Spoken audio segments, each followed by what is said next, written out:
Baik, kita akan lanjutkan diskusi kali ini. Saya langsung lempar ke Mas Arya. Tadi Anda mengatakan minor kalau soal kinerja kemungkinan menjadi dasar pun terjadi reshuffle kelima. Mengapa? Saya kira iya ya. Satu tadi sepakat sama Bang Ray ya. Kalau kita lihat dari reshuffle pertama sampai reshuffle keempat itu evaluasi berbasis kinerja mungkin ada, tapi sifatnya sangat minor ya. Pertimbangan utama lebih pada rekalkulasi politik saja. Set up ulang bagaimana komposisi kabinet gitu ya, siapa yang mungkin bisa quote unquote dikendalikan, siapa yang tidak gitu, yang tidak mungkin akan out gitu. Nah yang bisa dikendalikan mungkin, ya, maksudnya sepaham dengan gagasan pemerintah ya, mungkin akan stay. Oke, tapi kalau saya lihat spesifik di situ dulu. Jadi artinya yang mungkin di satu frekuensikan adalah partainya, atau kemudian yang ketum dan sekjen yang ada dalam kabinet itu akan diambil sebetulnya kalau logikanya. Partai hampir sulit akan dikurangi jatahnya, ya. Apalagi Partai Golkar. Kalau Partai Golkar dikurangi, itu kaki kabinet itu di DPR timpang dia. Karena Golkar itu di DPR itu hampir 20%. Sementara Gerindra hanya 15%. Oke, jadi Gerindra butuh itu jadi ya? Gerindra butuh Golkar dan kecil sekali kemungkinan, apalagi Ketum Bahlil, itu saya prediksi akan kecil sekali kemungkinan akan digeser. Oke, kalau logika itu bagaimana dengan Demokrat? Sama juga, partai-partai pendukung awal, Demokrat, PAN, Golkar, itu hampir kecil kemungkinan akan bergeser atau akan dikurangi. Oke. Ya, kalaupun akan ada reshuffle pada partai-partai ini, tentu akan ada rotasi saja. Misalnya satu geser ke pos yang lain gitu ya. Nah, tapi kalau saya lihat di sisi kabinet ini memang ada deviasinya juga.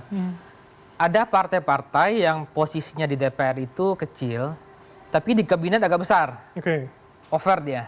Siapa maksud Anda? Misalnya PAN, itu over. Ada juga yang Demokrat agak mirip tuh, posisi di DPR dengan posisi di kabinet. Golkar bahkan kurang, Golkar mungkin bisa minta tambah satu tuh. Karena jumlah kursinya besar. Ya, jumlah kursinya besar ya. Nah, tapi kalau saya lihat yang paling berisiko menurut saya adalah menteri-menteri yang tidak mendapatkan backup secara politik. Ini sangat berisiko ya. Dan biasanya kalau ada power struggle di internal, misalnya terjadi pada kasus Karding. Karding rezim karena bukan dianggap faksi dari Caimin kegeser. Kemudian Sri Mulyani tidak ada backup secara politik. Bisa masuk di situ. Berarti artinya pun kader partai tapi bukan dalam struktur itu kemudian menjadi riskan. Kader partai bukan dari struktur belum tentu juga. Ini kan soal pola relasi saja. Semakin dalam reshuffle kan umumnya itu lebih banyak yang mayornya itu adalah soal trade off saja. Trade off antara partai dengan presiden dan segala macam. Dan dalam situasi seperti ini sedikit, yang paling beresiko itu adalah kalau too many too risky itu, kan menteri-menteri akan rentan sekali. Setiap ada reshuffle, para menteri akan terdorong untuk mencari pengaman. Ketemu tokoh kuat ini, ketemu tokoh kuat ini untuk mengamankan posisi. Dan ini kan nggak baik bagi kinerja kabinet kita gitu ya, menurut saya ya. Baik, saya minta komentar Demokrat, Mas Umam. Jadi artinya dengan jumlah yang cukup besar, tapi kalau menurut Mas Arya seimbang, ada Menko di sana, ketum Anda pula. Jadi artinya ini seberapa mengkhawatirkan bagi Demokrat isu ini? Demokrat sama sekali tidak khawatir, karena bagaimanapun juga ini adalah bagian dari komitmen bersama sejak awal. Dan Pak Prabowo sendiri menempatkan para ketua umum partai di posisi yang sangat terhormat. Memang cukup banyak yang di posisi menteri koordinator. Memang Pak Bahlil bukan di posisi Menko, tetapi tentu positioning beliau cukup strategis di dalam pemerintahan. Maka di level ini kami sendiri di Partai Demokrat tidak menganggap itu sebagai sebuah ancaman. Secara umum ya reshuffle itu sesuatu yang natural, secara politik itu natural. Karena bagaimanapun juga tentu presiden membutuhkan titik keseimbangan di dalam konteks kalkulasi segala aspek. Mulai dari konteks kapasitas, integritas, kemudian respon publik, kepercayaan dan juga legitimasi masyarakat itu dihitung semua. Termasuk juga terkait dengan stabilitas dan juga soliditas kekuatan politik di dalam koalisi. Maka di level ini kalaupun kemudian nanti ada titik kuatnya misalnya rekalkulasi politik, yaitu bagian dari sebuah proses. Karena bagaimanapun juga kepentingan politik juga bagian dari sebuah dinamika demokrasi. Pun Demokrat terkena rekalkulasi tadi? Ya, kalaupun rekalkulasi tentu dikomunikasikan. Most likely semua yang berjalan saat ini semuanya basisnya komunikasi. Dan Pak Prabowo sendiri tidak menutup komunikasi apapun, apa yang akan dilakukan, apa yang kemudian dibaca tentu dikomunikasikan dan kemudian membuka ruang bagi konfirmasi, klarifikasi sehingga kemudian ruang komunikasi itu bisa terjaga dengan baik. Oke, saya ke Mas Irawan. Tadi menarik logikanya bahwa kalau kursinya Golkar banyak harusnya minta lebih, yang sekarang kurang katanya. Kalau kami sih sekali lagi memandang reshuffle kabinet itu, satu itu dalam konteks prerogatif kabinet, yang kedua adalah instrumen kebijakan dari presiden, instrumen dalam rangka meningkatkan kepercayaan publik, kemudian instrumen dalam rangka mengakselerasi program visi dan misi presiden, instrumen dalam mensolidkan pemerintahan dan lain-lain sebagainya. Jadi ini adalah instrumen yang memang dimiliki dan inherent dalam diri presiden, sehingga bagi kami mau jumlahnya berapa, tidak masalah siapa, buat Golkar. Tidak masalah karena ini menjadi otoritas dan prerogatif presiden. Atau jangan-jangan di internal Golkar sudah menyiapkan lagi kalau memang presiden meminta jumlah yang lebih akan ada nama-namanya. Nah, kalau itu saya offside. Senang Golkar. Kalau itu saya offside kalau jawab, kalau itu wilayahnya ketua umum Bang. Senang Golkarnya senang. Itu wilayah ketua umum. Kita memberikan semangat ke Golkar. Wilayah ketua umum. Yang pasti bahwa kaitannya dengan sekali lagi pengangkatan dan pemberhentian menteri, wakil menteri itu adalah wilayah dan wilayah otoritas presiden, prerogatif presiden. Oke. Kami Partai Golkar tugasnya adalah menjaga, mengamankan kebijakan dan mensupport pemerintahan Prabowo Gibran. Itu aja. Oke. Nggak lebih, nggak kurang. Singkat. Itulah yang saya sebut dari awal tadi itu. Ini persoalannya adalah Pak Prabowo nggak punya mental politik. Oke. Jadi kalau Anda tanyakan, Udah 4 kali tahun dong Bang Andre. iya, kalau ditanyakan apakah partai-partai ini dikurangi, mana ada ceritanya dikurangi. Yang ada malah kemungkinan ada partai politik yang akan diajak lagi. Di luar yang sekarang ini. Siapa kan ada maksudnya? Nasdem Oke. yang belum jelas posisinya kan. Tapi kelihatan nggak nguntungin ketidakjelasan statusnya ini. Berarti kalau tidak Nasdem, antara PDIP oposisi dong? dan tidak itu. Maksud Anda? Kenapa? Kalau tidak Nasdem, PDIP, Bro. Enggak, kalau PDIP dia jelas lah. Oke. Clear lah 80% di oposisi. Tapi kan yang 50-50 ini kan masih ada Nasdem. Dan sejauh ini kelihatan posisinya yang tidak jelas itu nggak menguntungkan baik secara material maupun secara politik. Oke, Dan baik. boleh jadi ini akan diajak masuk ke dalam. Dan Nasdem akan memperkuat posisinya di dalam, mengingat banyak kader nih sekarang Oke, yang hengkang baik. gitu loh kira-kira. Jadi maksud Anda itu yang kemudian bisa menjadi bayangan Itulah ya, ketika makanya terjadi. partai-partai ini nggak khawatir karena nggak bakal disentuh oleh Pak Prabowo, nggak Oke, punya baik. mental politik menurut saya. Oke, baik. Tidak hanya dari saya pertanyaan, tapi kami sudah rangkumkan dari kanal YouTube CNN Indonesia. Ada 4 pertanyaan, kita akan lihat. Baik, langsung saya bacakan 4. Apa indikator objektif yang seharusnya digunakan untuk menilai kinerja menteri sebelum dilakukan reshuffle dan apakah indikator itu benar-benar diterapkan selama ini? Yang kedua, Ahmad Faruk, jika reshuffle dilakukan terlalu sering, apakah kebijakan pemerintah tidak konsisten dan membingungkan dan justru mengganggu kesinambungan kebijakan dan efektivitas birokrasi? Berikutnya, Max Sahala, singkirkan semua pemalas-pemalas untuk berpikir dari pemerintahan Presiden Prabowo Subianto. Terakhir, Preti Lesliana, sebetulnya reshuffle ini untuk kepentingan rakyat atau untuk merapikan kepentingan politik di dalam kabinet? Mas Arya, yang terakhir.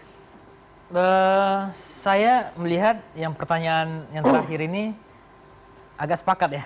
Oke. Ini kan atau berarti pilihan, Mas. Tentu kita Kepentingan rakyat atau tentu kita kepentingan politik? berharap bahwa reshuffle itu basisnya adalah kinerja.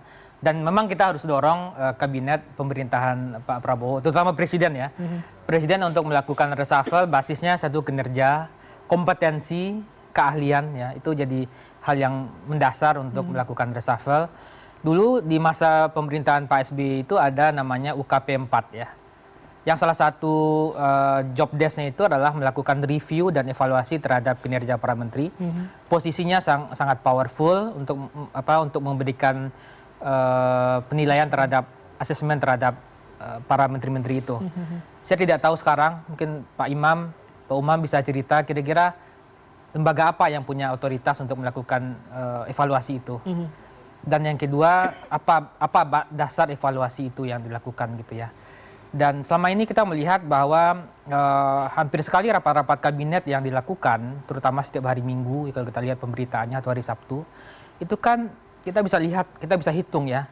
Tidak semua menteri yang punya privilege untuk dipanggil ke istana, dipanggil ke Hambalang. Hanya mungkin sekitar 5-10 menteri saja yang dipanggil gitu ya. Bagaimana nasib-nasib menteri lain yang mungkin menurut saya itu tak punya privilege untuk bisa face to face dengan presiden. Di masa Pak Jokowi itu hampir setiap menteri punya kesempatan untuk dipanggil berdialog dengan presiden. Sekarang terbatas sekali. Nah, jadi pertanyaan besar kita adalah lembaga apa yang punya otoritas melakukan itu? Karena presiden nggak mungkin melakukan itu. Atau menurut Anda pun terjadi harus dijelaskan pula mengapa alasan itu mengganti. dilakukan. Nah, kalau nggak ada, kita pasti akan berkesimpulan bahwa reshuffle itu basisnya adalah kalkulasi politik. Dan memang itu yang terjadi selama ini. Memang itu atau hanya sebagian besar terjadi karena itu. Kalkulasi politik saja. Baik, Mas Umam, tanggapan Anda pun menjawab 4 pertanyaan ini, Mas. Ya, saya merespon yang disampaikan Mas Arya. Memang per saat ini yang tampaknya di-assign untuk memberikan assessment terhadap kinerja pemerintahan dalam konteks ini kabinet adalah KSP. Karena itu kemudian KSP secara nomenklatur dipisah antara konteks fungsi komunikasi kemudian dipisahkan. Kemudian KSP itu sifatnya melakukan oversight sekaligus juga pengawasan secara umum ya. Tetapi apakah kemudian sedetail yang dulu dilakukan oleh Pak Kuntoro Mangkusubroto di UKP 4 di era Pak SBY atau tidak? Tentu teman-teman KSP yang bisa menjawab. Karena kalau misal dulu itu pendetailannya sangat luar biasa. Dalam rentang 1 tahun misalnya, basis RPJMN-nya seperti apa, rentang 1 tahun itu kemudian yang capaiannya seperti apa, itu indikator-indikatornya betul-betul kemudian bisa dipertanggungjawabkan. Dan itu yang kemudian dipakai oleh Presiden untuk memberikan assessment, sekaligus juga memberikan direct direct instruction ya kepada jajaran menteri untuk kemudian mengakselerasi, mempercepat atau ngerem dalam konteks kebijakan publik. Nah, adapun yang kemudian kekhawatiran teman-teman, memang to some extent saya sepakat yang disampaikan Mas Arya. Kalau terlalu cepat, terlalu intens ya perubahan, tentu ada side effect. Tetapi side effect itu tentu sudah ditakar oleh Presiden. Apakah kemudian itu bisa menciptakan goncangan, instabilitas di dalam konteks struktur pemerintahan atau tidak? Tetapi kalau misal bicara tentang misalnya yang pertanyaan kedua, pemerintah jadi tidak konsisten dan membingungkan atau justru mengganggu kesinambungan kinerja dan efektivitas birokrasi. Kita dalam konteks pemerintahan, kita secara umum 5 tahun pemerintahan itu diatur dalam RPJMN. Kemudian per RPJMN itu dalam 1 tahun, teman-teman di Bappenas juga kemudian mendetailkan itu. Dalam 1 tahun ini apa capaiannya, 1 tahun ini apa capaiannya sampai 5 tahun ke depan. Maka kalaupun kemudian ada menteri baru masuk dalam nomenklatur kementerian tertentu, biasanya tantangannya adalah di proses adaptasi seorang menteri baru terhadap lingkungan kinerja, birokrasi, dan juga tupoksi. Tidak mengganggu kesinambungan tadi ya, kekhawatiran karena itu. Sistem di birokrasi itu sudah berjalan. Nah, berbedanya, apakah kemudian menteri baru mampu beradaptasi secara cepat atau tidak? Kemudian setelah dia beradaptasi, mampu tidak dia mengakselerasi kerja-kerja itu? Nah, ini yang kemudian memang menjadi sebuah catatan, bagaimanapun juga, kalau misal kemudian kinerjanya optimal, tentu Pak Presiden juga berpikir 2 kali untuk mengganti. Tetapi kalau misal dari sisi kinerja, kemudian dari sisi apakah yang bersangkutan misalnya sering melakukan blunder dalam konteks komunikasi politik publik terkait juga dengan kebijakan publik, itu betul-betul menjadi sebuah evaluasi yang cukup serius. Evaluasi cukup serius. Jadi pertanyaannya kinerja atau blunder yang dilakukan, begitu ya? Semua paket dalam sebuah takaran ya, karena tentu ini menjadi sebuah fenomena sekaligus juga indikator yang akan berdampak terhadap mesin pemerintahan secara general. Maka kinerja itu tentu yang utama, tetapi kinerja bukan satu-satunya. Tentu ada kalkulasi-kalkulasi lain, termasuk juga konteks kepentingan politik. Karena bagaimanapun juga ruang demokrasi ini harus diatur. Kalau misal kita menempatkan elemen-elemen yang kuat, tetapi kemudian tidak di-backup dengan lingkup legitimasi yang kuat dalam konteks politik, tentu ini bisa mengalami instabilitas. Nah, situasi ini yang perlu kita antisipasi. Bang Rey, tanggapan Anda dari 4 pertanyaan ini? Persoalannya bukan ini ya, bukan kok ganti-ganti. Ya karena dari awal Pak Prabowo menurut saya nggak selektif. Ya efeknya ya 1 tahun lebih inilah hasilnya gitu. Beliau nonjol sendiri gitu. Ya kan? Karena kelihatan polanya dari awal, partai itu menyodorkan nama, lalu Presiden memilih nama-nama yang disodorkan itu, tapi nggak boleh memilih di luar itu, kira-kira gitu loh. Nah, akibatnya ada menteri yang melakukan blunder baru beberapa bulan jadi menteri kan, sudah menggunakan kop surat untuk kepentingan apa namanya itu ya, tahlilan lah apalah macam-macam dan sebagainya. Dan nggak ada ininya, kalau disebutkan tadi itu nggak ada kriterianya. Jadi presiden itu hanya menerima nama, mungkin 2 untuk 1 jabatan, 3 untuk 1 jabatan, tapi nama lain di luar itu nggak ada gitu. Oke, jadi itu menjadi penyebab kenapa reshuffle rentangnya pendek. Seperti yang sekarang, ya susah gitu loh kira-kira tuh. Nah oleh karena itu mungkin yang kelima ini akan banyak berdasarkan evaluasi itu. Oke. Nah kalau itu dilakukan, ya ada unsur politiknya tentu, tapi nggak akan menggeser struktur kabinet struktur koalisi yang seperti yang sekarang ini gitu. Jadi kalaupun ada yang dikurangi, mungkin akan dikurangi 1. Yang paling menonjol dari itu semua adalah dejokowisasi. Cuma kan menteri-menteri Jokowi ini kan menteri swasta semua juga gitu loh. Nah, menteri swasta itu yang paling mudah disingkirkan gitu ya. Tapi kan tujuannya bukan karena mungkin memaksimalkan kinerja, tapi lebih supaya kelihatan bahwa Pak Prabowo ini nggak lagi menjadi kekuatan yang disebut dengan soloisme itu gitu loh kira-kira itu. Oke, baik. Ya mungkin nambah dari Bang Ray ya, mungkin ini yang menjadi dilema ya. Maksudnya Pak Presiden Prabowo punya popular support yang tinggi, 58%, tapi parliamentary supportnya rendah, hanya 14%. Dan ini yang membuat akhirnya Presiden harus melakukan banyak sekali akomodasi gitu ya.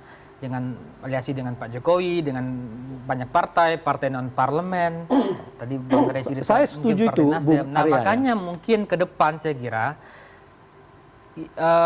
kalau kita lihat ya ini juga terjadi di Pak SBY sebenarnya di periode pertama. Demokrat parliamentary supportnya ketika itu hanya 7%. Dan itu membuat juga Partai Demokrat ketika itu harus melakukan sejumlah akomodasi juga pada Partai Golkar terutama yang banyak gitu ya. Dan saya kira ke depan menurut saya ini jadi catatan penting juga bahwa presiden yang efektif yang kuat itu memang harus mendapatkan parliamentary support yang juga kuat gitu. Oke, karena itu berhubungan. Menurut saya gini, singkat Bang. Itu benar yang disebutkan tadi, tapi pokok soalnya itu ada pada presidennya yang nggak punya mentality politik yang saya sebut tadi. Oke. Misalnya begini, gue kurangi deh Golkar 1, melawan dong, tanda kutip ya, melawan dong, jangan dong bla bla bla bla. Kali ini dengar saya, itu nggak punya mungkin Presiden Prabowo kayak gitu. Baik. Loh. Mas Irawan, tanggapan Anda? Yang mana? Yang Bang Ray, Kurang pertanyaan. satu Golkar. Itu dulu. Jadi ini dulu aja yang baik. di sosial media. Setiap presiden pasti punya gaya sendiri dalam memimpin dan bekerja. Kalau tadi Pak SBY punya UKP 4. UKP 4. Setahu saya sepanjang pengetahuan saya Presiden Prabowo juga punya yang disebut dengan Badan Investigasi Khusus. Nah ini mungkin yang berbeda cara kerjanya. Kalau UKP 4 itu bekerjanya secara terbuka, terus disampaikan ke publik penilaian kinerja tersebut, mungkin saja Presiden Prabowo bekerja secara instrumen ini, unit ini bekerja secara tertutup untuk kemudian menyampaikan hasil-hasil evaluasi dari kinerja menteri-menterinya itu disampaikan langsung kepada Presiden Prabowo. Buktinya kemudian seperti Prof. Wiwi, saksi yang testimoni yang terbaru bahwa publik selama ini menduga bahwa permasalahan yang didiskusikan oleh publik, terus termasuk implementasi berbagai program bahwa Presiden tidak mengetahui, buktinya Bu Wiwi bilang Presiden tahu semua tuh. Gitu.